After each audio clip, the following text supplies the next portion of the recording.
My name is Martin Wolf. I'm the chief economics commentator of the Financial Times, and it's my great pleasure and honor to moderate this panel on averting a COVID-19 debt trap with three very distinguished and knowledgeable panelists, namely Kristalina Georgieva, Managing Director of the IMF, Mohamed El-Erian, who is now President of Queen's College at Cambridge University, but has had a long and very distinguished career in international finance in both the public and private sectors, and Vera Songwe, who is Under Secretary General and Executive Secretary of the Economic Commission for Africa of the United Nations.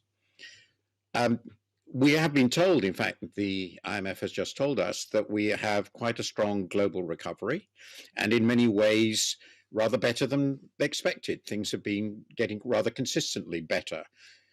But it's a very divergent recovery. The IMF seems now to feel that the high-income countries may emerge from this crisis with very little scarring. But the situation in developing countries, and particularly the poorer of them, looks much, much worse. And this is for two distinct reasons, which coming together create a real challenge. The first is, of course, that they don't have access to the vaccines, which are being rolled out quite rapidly in high-income countries. And so the pandemic is likely to last relatively uncontrolled for some years. And in addition, they've quite naturally and rightly accumulated substantial debt during the crisis. There has been no debt crisis so far because of the support they've received from the official sector and, in fact, private sector willingness to lend. But large amounts of debt have accumulated, and this creates a very severe vulnerability, which we're going to address in this panel. I intend to divide the discussion into two main segments. The first will look at what is the danger of a COVID-19 debt trap, and the second will focus on what has to be done to avert such a debt trap, what institutional and other changes are needed to make sure this doesn't happen, this nightmare outcome doesn't happen. So first, may I ask if the results of the first poll, we have two polls which are very interesting, LinkedIn polls, and I wonder if the first one could be shown, which focuses on the debt worries.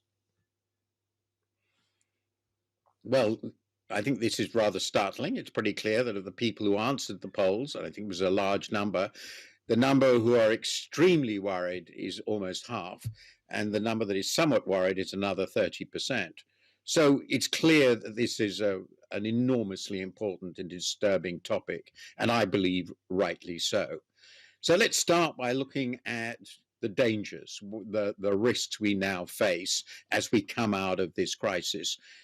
So how well have countries coped so far? Who is most vulnerable to debt distress? And what sort of events, interest rates, spikes, exchange rate fluctuations, financial shocks, something else might trigger such debt crises? I wonder if I could start with you, Kristalina Georgieva. Thank you very much for moderating this panel, and you put the discussion in the right perspective. We have some good news, but we also see danger in divergence in economic fortunes of advanced economies and developing economies. So why are people worried of a potential debt problem? They have reason to be worried. We entered the pandemic with high level of debt. And during this year and 5 months since we are in it, understandably, debt levels went further up. Why? Because revenues went down and expenditures went up. Today, public debt globally is reaching 100% of GDP. Within this, advanced economies have jumped the most, nearly 20%. Emerging markets, nearly 10%. Low-income countries, 5%. One may say, well, aren't the advanced economies in a more difficult situation? And the answer is no. because they have much higher capacity to carry on debt, and because highly accommodative policies plus significant fiscal support has buffered them, whereas many emerging market economies with weaker fundamentals, and by and large the low-income countries, are faced with a very dramatic situation. That is, they have very limited fiscal space. In fact, advanced economies provided 24% to GDP equivalent to boost, to protect their businesses and households. Low-income countries, 2% of a very small GDP. On top of it, they have now a significant portion with debt difficulties. 56% of low-income countries are either at a high risk of debt distress or already in debt distress. Many of them have economies that are structurally more severely hit by the crisis, tourism-dependent economies. And when we look at the risks in front of them, of this category of countries, we are concerned of two risks. The first one is because their vaccinations are slower, their capacity to recover is smaller, they're going to lag in years behind advanced economies unless we act very strongly to support them. What does it mean for countries with high debt level? They fall in a debt trap. They cannot generate enough growth to bring down debt levels, and these debt levels hold them back. And that is very real for many of these countries. The second risk I see on the horizon is good news for some turning into bad news for others. If an accelerated recovery, for example, in the United States, pushes up interest rates, and we actually have seen a glimpse of that just this last month, in the last weeks, then the fate of these countries in terms of debt burden is going to be incredibly difficult. So when we are faced with this situation, what is the path forward? Obviously, first and foremost, help these countries recover faster. So we talk about that, but we should talk about vaccines as well. Make sure that they have more grants, more concessional financing in support, and of course, bring down their debt level. We will talk about that later, what more can be done, but we had the debt service suspension initiative. It helps some. We had the common framework. It has to help more. We had at the IMF, we brought debt relief for 29 poorest members. They don't pay us during this crisis. And so now we have a chance during these meetings to boost reserves through a new allocation of special drawing rights. We have to look at all instruments at our disposal. It has to be a comprehensive support for countries, and countries themselves have to step up by mobilizing resources domestically, collect taxes better, by making sure that they create good conditions for private sector. In other words, all hands on deck. And then we can sleep without the worries of a debt crisis. So thank you very much. That set out a concerning picture. Mohammed El-Erian, how far do you see the same picture, and where might you differ? And what particularly, more concretely, are your big concerns in terms not only of the debtors, but also the creditors who are less transparent, whose pictures we don't know, because the profile of creditors seems to me to have changed quite profoundly in the last couple of decades. Since we had, well, the last really large set of developing country debt crises were in the late 90s. You will remember, it's quite a long time ago. So tell us a little bit about who we should worry about now. Thank you, Martin. And let me just say how thankful I am to participate in this panel. I want to thank Kusilina and all my colleagues at the IMF.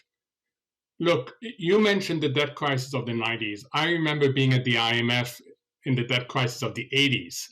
I was working on Latin America. And I learned then a very simple framework that I will use to address your question. There's basically 4 ways of avoiding a debt trap.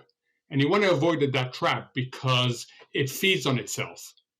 The higher the debt, the more it sucks out the growth momentum.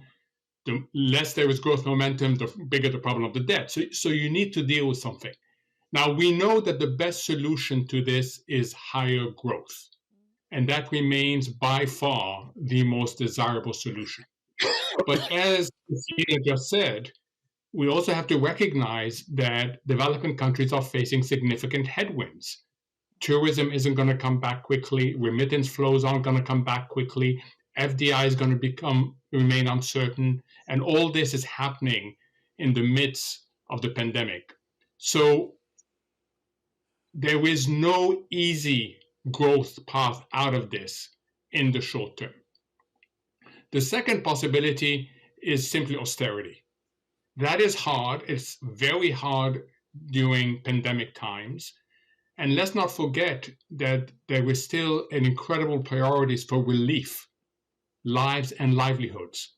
The setback to poverty has been substantial, and we've got multi-year shortfalls in social sectors, education, health. So don't look to austerity. And that's even before you talk about building back stronger, fairer, and greener. The third way is the old-fashioned way of either directly or indirectly taxing creditors and subsidizing debtors, what's called financial repression.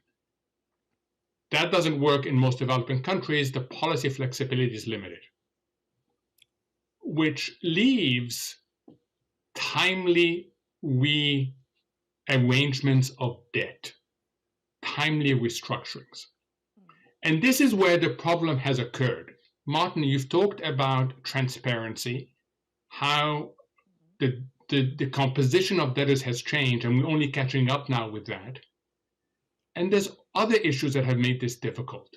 There's been other issues that have made this constructive and preemptive debt reorganization difficult. It hasn't come from the official side mostly. OSI, what we term official sector involvement, has been very high.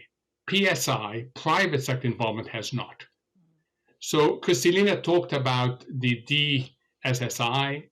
She has spoken about what the IMF and the World Bank has done. I can tell you that private creditors are very excited about the SDR allocation because the inclination right now in the private sector is to free ride on OSI. So when you look back on that, the way we avert the debt crisis is through 1 and 4, promoting growth more and ensuring better burden sharing in order to construct a better timely and constructive rearrangements of debt obligations so that the debt overhang doesn't crush it. And if it does, dispersion will become worse, inequality will become worse, and this disconnect between finance and the real economy is not going to persist and it's going to get resolved through more market volatility. Thank you.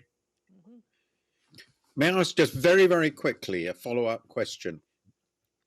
As you said, in the 80s, we had a catastrophic debt crisis, which led to what was called the lost decade. Do you fear that something comparable could happen now, and possibly to even more countries? Yes, I do. I fear that we may face a lost decade to a set of countries in Africa and in Asia in particular. Yes, I do.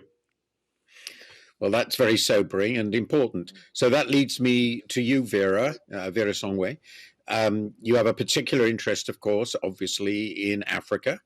So what is your perspective on the situation in the countries you're particularly concerned about, but more broadly on the severity of this debt problem and whether in fact there is a real danger that if something quite urgent is not done, we could be confronting a long-term economic and social disaster. Yes, thank you. Thank you very much, Martin. But before I start, let me thank Kristalina and the IMF for having me here. Thank you very much. This is a very important conversation. And I just want to build on all the work that Kristalina and the IMF has done as well, to say that, yes, there is, I think, a huge risk of a debt trap. And let me talk about three things, and just building up a little bit on what Mohammed also said. In 2010, we had a debt to GDP levels on the continent of about 42%. They actually improved in 2015 to 33%. Today we're at 65. So clearly, I think if anybody wants to think about the numbers, and are we really, the IMF normally thinks of debt to GDP at 60% as having hit the limit. We're at 65 continentally, from North Africa all the way down to Southern Africa. But something has changed, and I think that's what Mohammed was talking about, is essentially the composition of the debt. In 2000, we had sort of 80-20. 80% of the debt was mostly concessional multilateral debt, 20% bilateral and some private. Today we have 30-30-40. So 40% private sector debt on the continent. And this debt has been useful because for some economies, it has helped them grow and grow much faster than others. 30% bilateral debt, with a few new big entrants coming into the market, like China and Saudi Arabia taking that space, and then 28% on the concessional side. So as we begin to talk about debt restructuring, we must have a framework that brings everybody together. The DSSI, the Debt Service Suspension Initiative, which Kristalina spoke about, has been great. It's given the continent $5 billion. That's the only liquidity that we've been able to get, in addition to the huge amounts of resources that we've gotten from the multilateral sector, and primarily the IMF, the World Bank, and the African Development Bank. But that has not been nearly enough. And one of the big issues around the DSSI was we lacked private sector participation. And so we do need to find some way of seeing how we get private sector participation to the table. Otherwise, I think there's going to be a long debt trap, because as we have seen with many countries who have announced, yes, I want to do some restructuring, the minute they fear that they would lose market access, they close back. But I think I have talked a lot about the numbers. We talk about the 65% debt to GDP, 40% in the private sector hands, but we do have 170 million people that are going to fall into poverty. And I think that is the conversation. It's not so much of a debt trap, it's a poverty trap, or a doubling down of the poverty trap. And in Africa in particular, when you fall into poverty, you fall much further down and you stay much longer. So the question really is, can we afford to let this many people fall so deep down and for so long? When you look at, as Kristalina said, almost 27% of liquidity has been injected into the developed countries. The comparable resources that are needed to ensure that the emerging economies don't fall that deep is not as great. And so I think that there is a lack of a sense of urgency about, how far. It's the SMEs on the continent in Africa, but I think in South Asia and in Latin America that are suffering the most. And we need to find some ways of getting to them quickly. And as Mohammed said, lives and livelihoods. Livelihoods are totally devastated, and we must think about that. So the DSSI, I think, is important. Another thing about this crisis is vulnerability. Who is more vulnerable? Mohammed talked about tourism, and Kristalina as well. Tourism is hitting Seychelles. Tourism is hitting Morocco. So there's a group of vulnerable middle-income countries that are actually the engines of growth for some of the low-income countries on the continent. And if we cannot support those vulnerable middle-income countries, it will also be, I think you have large poverty, a debt trap that you cannot get out of, a la Argentina, I think, which is going to make at least the African continent a lot more difficult. So the SDRs, great idea. We hope also that we will get some on lending so that we can continue to help the poorest, but also that the middle-income countries get access to some liquidity and markets can reopen for them as well. Thank you. So let's move on now. Having laid out quite a disturbing picture, it has to be said, given the obvious problems of growth, which Mohammed has emphasized, and the difficulty in that situation of doing anything that doesn't avoid some sort of debt restructuring, and the difficulty of doing that. So let's focus on that now, the balance of the discussion. Before we do that, let's look at the second poll, which actually addresses precisely this sort of question.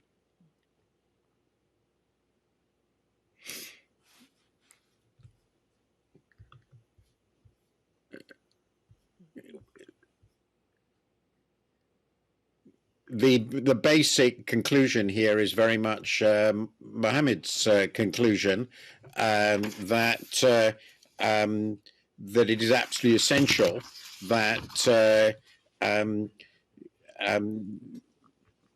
if they can manage their debt properly, they will have higher economic growth, room to respond to shocks.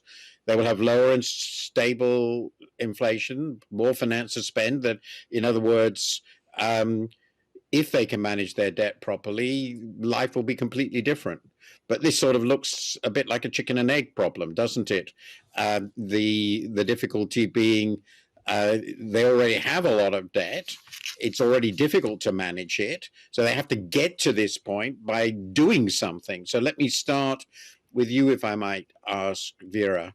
You, given where the countries you're particularly concerned with are now, and given the likely developments, and put to one side the obvious urgency, which I've written a lot about, of accelerating the vaccination program, making it a genuinely global program, put that aside for the moment.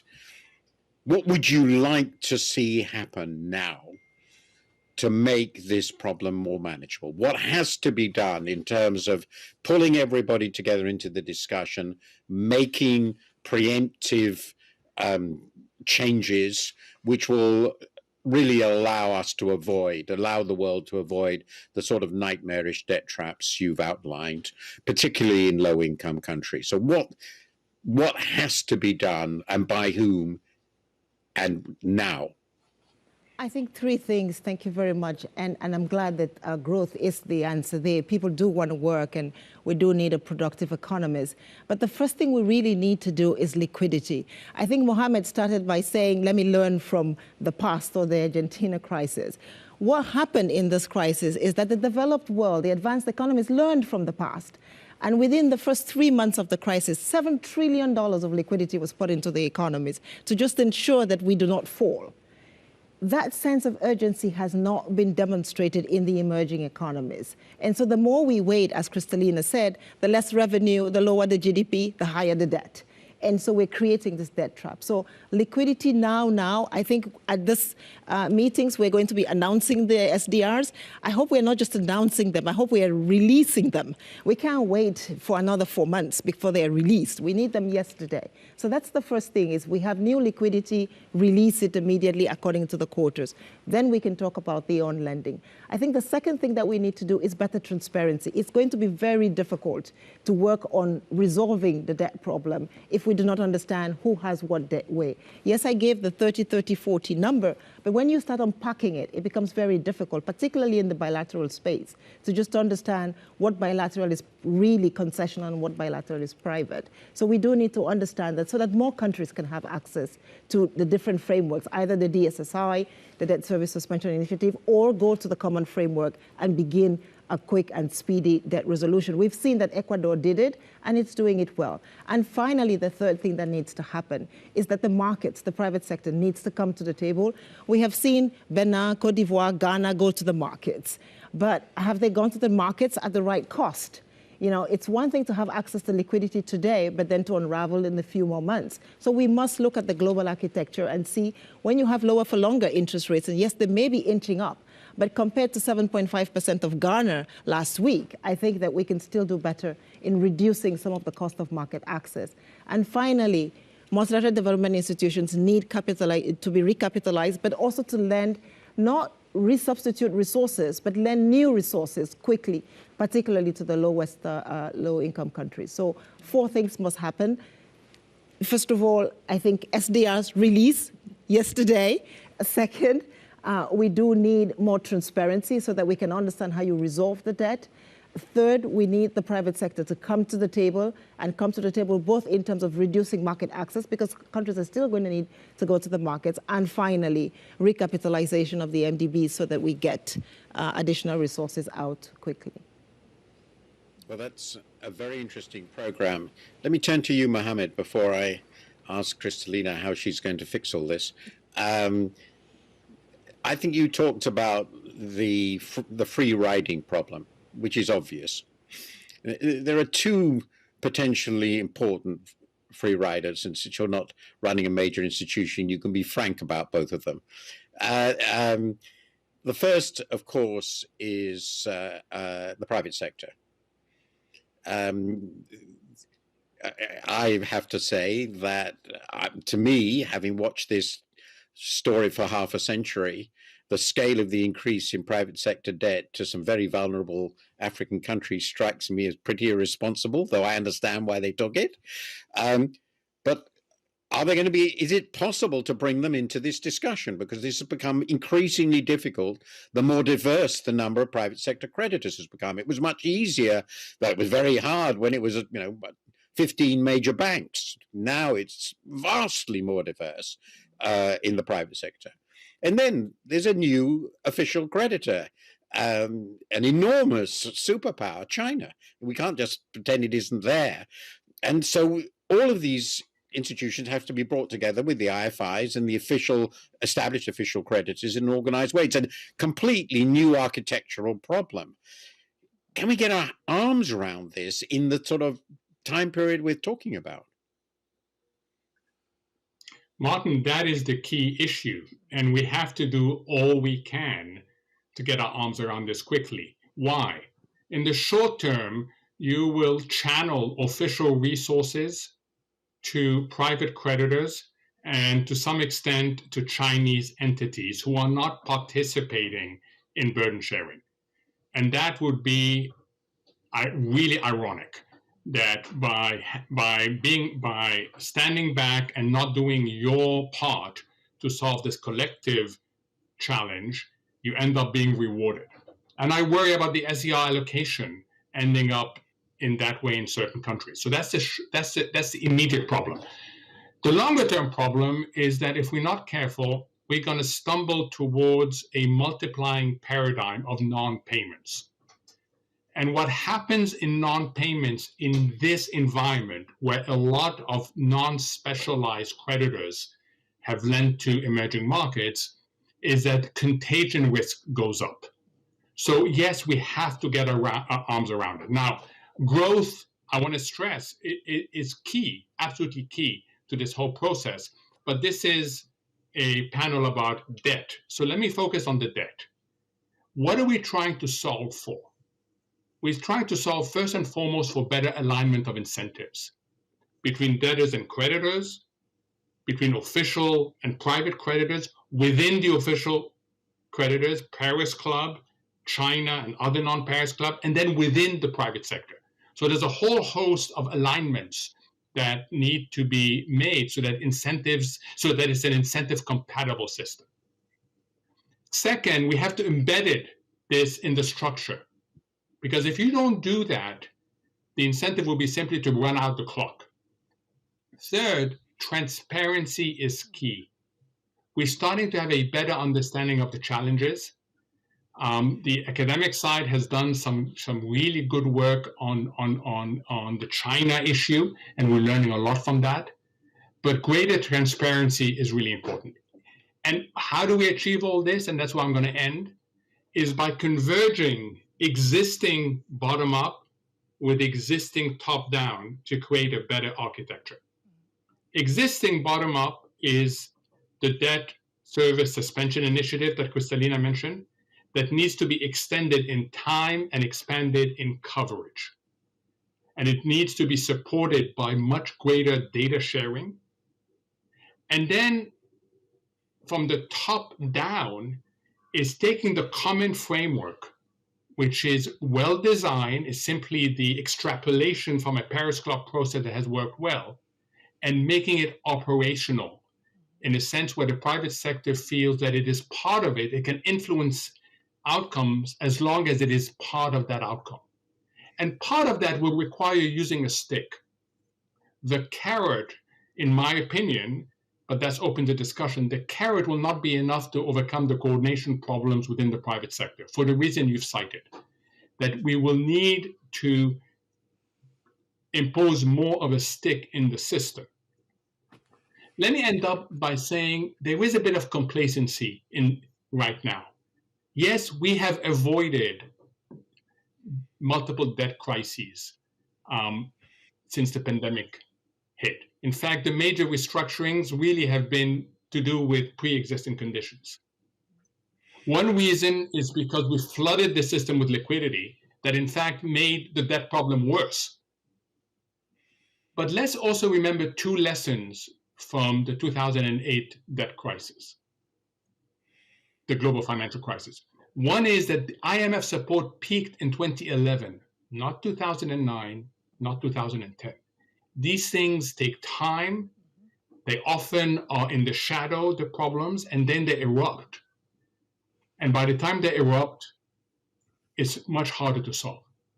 The second lesson, I keep on repeating this, and you've heard me say it, Martin, let's not think we can win a war and again lose the peace. This is a golden opportunity to make more sustainable and fairer lots of things. And the international debt architecture is a critical component of that. Thank you. These are very, very important points, Vera. So this is for you, Kristalina. Let's step back just for a second.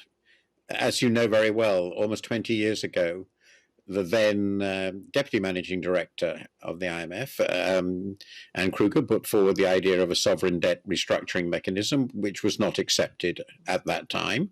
Great pity. We supported it very strongly. But it seems to me something on this line, something quite fundamental needs to be considered. It's inescapable, and maybe now is the opportunity. You've got obviously a different constellation of political forces right now in the world. I can say this: the US is obviously acting in a very different way. You have a shared problem, which I think everybody in the world recognizes, which is a very high priority. I mean, morally and in every other way.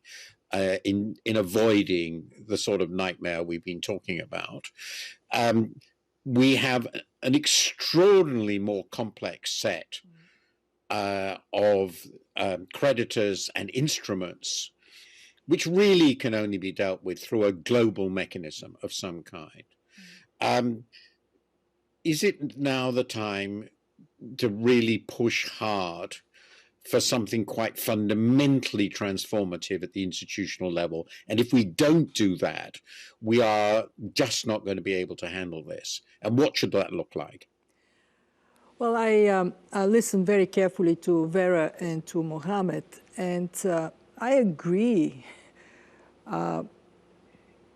virtually point by point with what they have said. It is regrettable that when the world was simpler and the debt problems were involving a smaller cast of characters, the then deputy managing director of the IMF was not able to push through what could have been a fundamentally different approach to debt resolution. What we see today is three big problems. One, both Vera and Mohammed talked about transparency. And there I feel very strongly that my institution has a responsibility to press very hard and together with others, with the World Bank and others, to make it so that this mountain of debt that is often hidden from the naked eye can be exposed, that contracts are disclosed, and the conditions in this contract, sometimes ridiculous, are for everybody to see.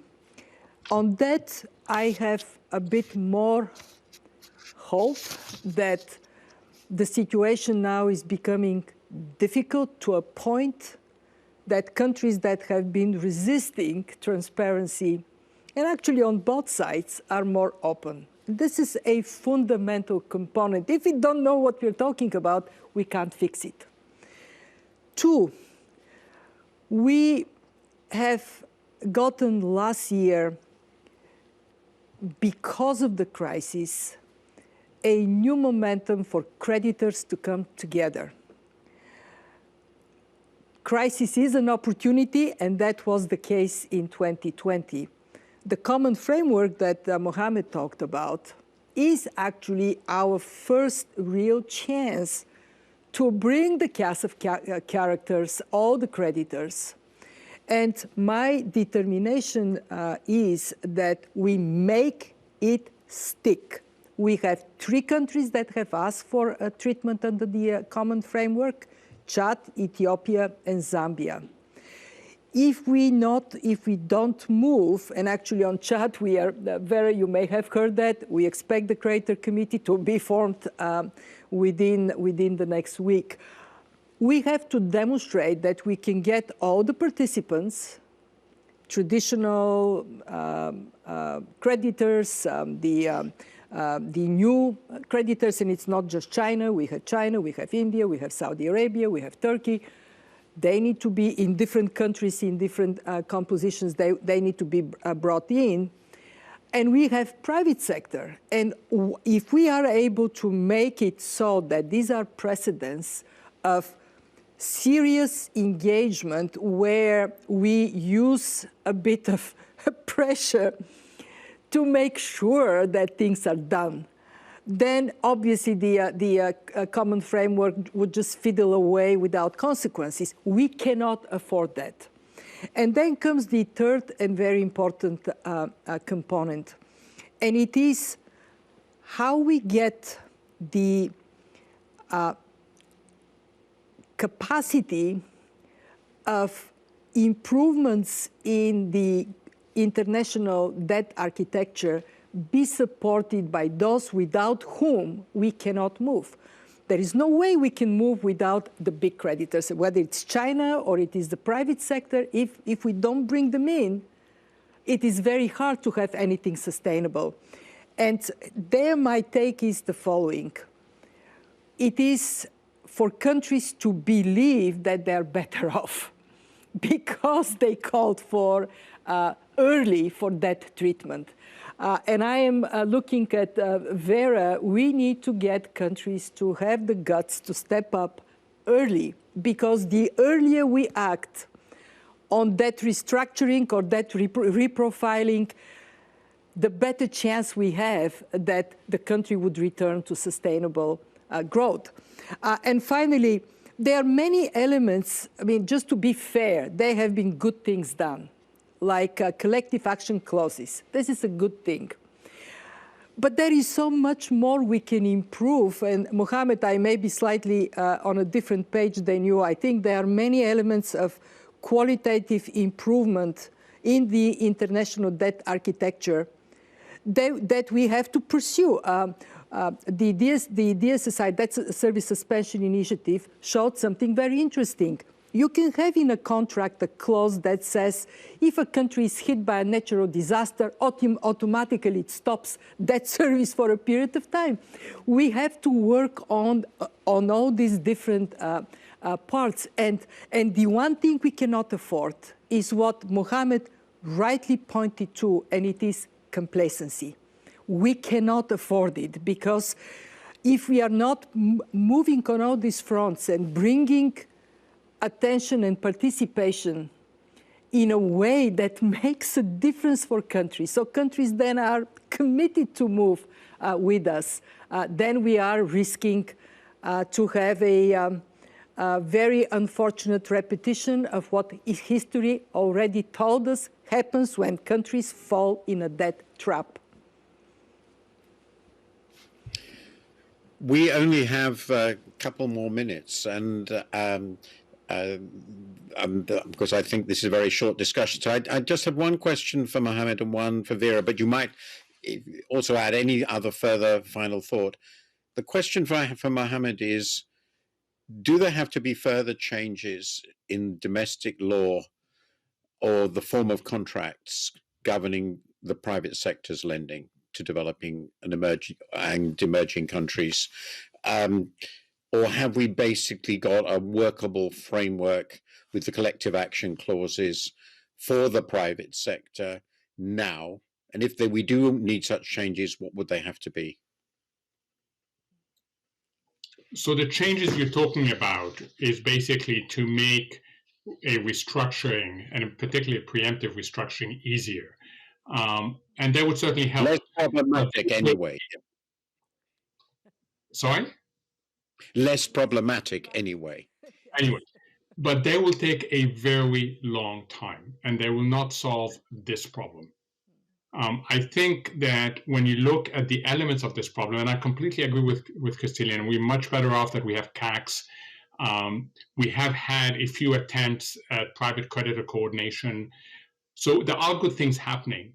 But I suspect that so far, the carrot, which is the approach that has been taken to the private sector, until we implement the common framework, and these three cases are going to be absolutely key, starting with Ethiopia.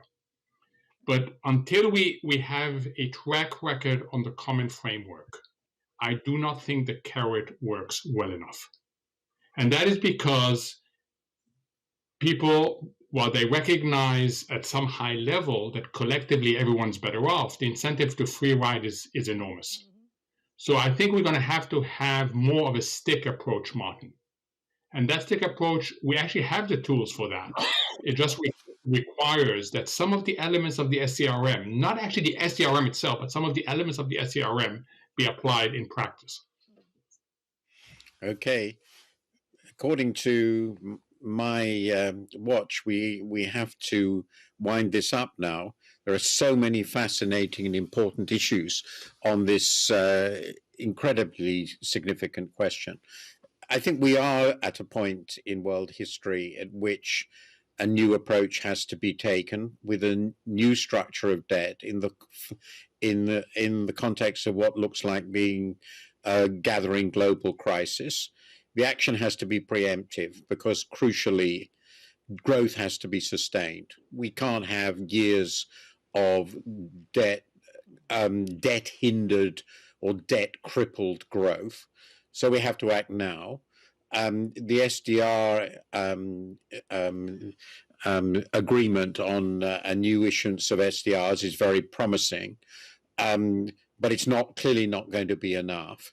And I think the world's leaders have to understand the sheer scale of the challenge they now confront, and they have to act urgently. And that is, I think, what comes out of this.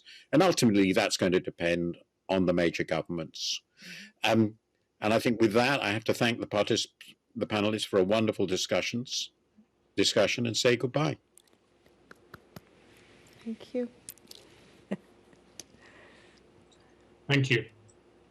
Thank you. Thank you, Martin. Thank you. Thank you. Thank you, Mohammed. Thank you, Vera. Thank you. Right.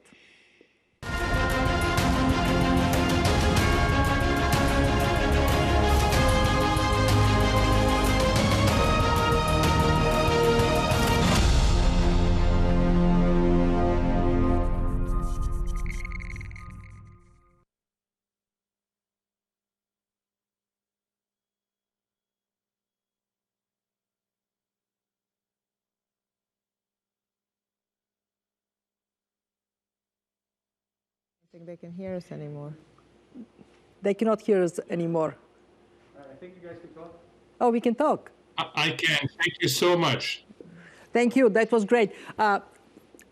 What I want